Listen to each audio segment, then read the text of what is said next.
Hello, আসসালামু আলাইকুম। কি অবস্থা তোমাদের সবার? তোমরা কেমন আছো? Welcome to my page.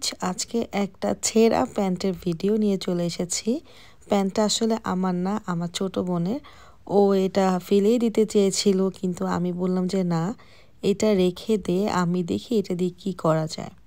তো এটা অনেক আগে আসলে আমার বাসা ঠিক ছিল এটা। তো আমিও ভেবেছিলাম যে এক সময় এটা ফেলে দিব। আসলে আমি টাইম ম্যানেজ করতে পারছিলাম না কোনো কাজ করার জন্য। দেন সময় করে নিয়ে বসে গেলাম। একদম নতুন প্যান্ট যেহেতু ছিল, আমারই মায়া লাগছিল। তো এরকম করে আমি সেলাই করে নিলাম। তোমরা একটু ভিডিওটা খেয়াল করলেই দেখতে পাবা। এটা আসলে আমি ইউটিউব থেকে দেখেছি এই হ্যাকসটা। যদি আমরা ফ্রেম দিয়ে এইভাবে টান দিই, ফ্রেমটা রেখে ফ্রেমে সেট করার পর, তাহলে কিন্তু সুতাটা একদম সমান হবে না। ফ্রেমটা খুলে তারপর সুতাটা একদম টান দিলে দেখবা যে কাটা ছেঁড়া যে দাগটা বা কাটা জিনিসটা কিন্তু বোঝাই যায় না। তো পিছন দিয়ে সেলাই করে আটকে নিব। এখন আমি কিছু পার্লস বসাবো। আসলে পার্লসগুলো আমি খুব ভালোভাবে বসাতে পারি না। যেগুলো গ্লু দিয়ে বসাতে হয় সেটা ঠিক আছে, বাট এভাবে নর্মালি পার্ল বসাতে আমার খুবই ঝামেলা লাগে। কিন্তু তারপরও আমি একদম কোনো রকম একটু বসিয়ে দিয়েছি আমার বাসায় যা যা ছিল। আমি আসলে টুকটাক কাজ করতে পছন্দ করি, তাই আমার বাসায় সুতা, পার্ল এই ধরনের জিনিসগুলো টুকটাক মাঝে মাঝে থেকে যায় কিছু। তো অল্প কিছু যেহেতু পার্ল ছিল, ওটার মধ্যে আমি একটা ডিজাইন চিন্তা করে নিয়েছি আর ওইভাবেই কাজ করা শুরু করে দিয়েছি।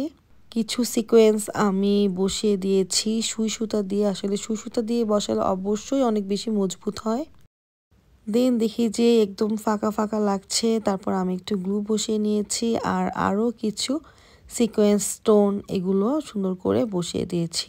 আমি টুইজার দিয়ে দেখাচ্ছি যে কি সুন্দর আমি টুইজার দিয়ে বসিয়েছি। আসলে না, কয়েকটাই আমি টুইজার দিয়ে বসিয়েছি। আমার আসলে হাত দিয়েই এই স্টোনগুলো যে কোনো ড্রেসে বসাতে বেশি সহজ লাগে। একটু আঠাটা যখন শুকিয়ে আসে তখন আমি সুন্দর মতো সব কিছু সেট করে ফেলি হাত দিয়েই। এই তো সিম্পলি একটা ডিজাইন করে দিলাম। আসলে বড় পার্লগুলো আমার ছিল না, থাকলে হয়তো আরও দুইটা একটা লাইন আমি করতাম, তাহলে জিনিসটা দেখতে আরও বেশি সুন্দর হতো। এখন আরও কিছু স্টোন যেহেতু বাকি আছে আর যেহেতু গ্লুও আছে, তো ভাবলাম প্যান্টের পায়ের দিকে মানে নিচের দিকে একটু ডিজাইন করি। ঝটপট ডিজাইনগুলো করিয়ে ফেললাম। আর এখন আমার আম্মু প্যান্ট নিয়ে দাঁড়িয়ে পড়েছে দেখানোর জন্য। আমি বললাম যে একটু দাঁড়াও, আমি একটু ভিডিওস করি। তো এই যে প্যান্টের ভিডিও ফাইনালি, এখন আমার সুন্দর বোনটা প্যান্টটা পরে এখন তোমাদের সবাইকে দেখাবে কেমন লাগছে। ও খুব খুশি যে প্যান্টটা কাজে লাগাতে পেরেছে, যেটা ফেলে দিতে চেয়েছিল। মোটামুটি ভালোই কিন্তু চালানো যাচ্ছে প্যান্টটা দিয়ে। তোমাদের কেমন লেগেছে অবশ্যই জানাবে। Thank you.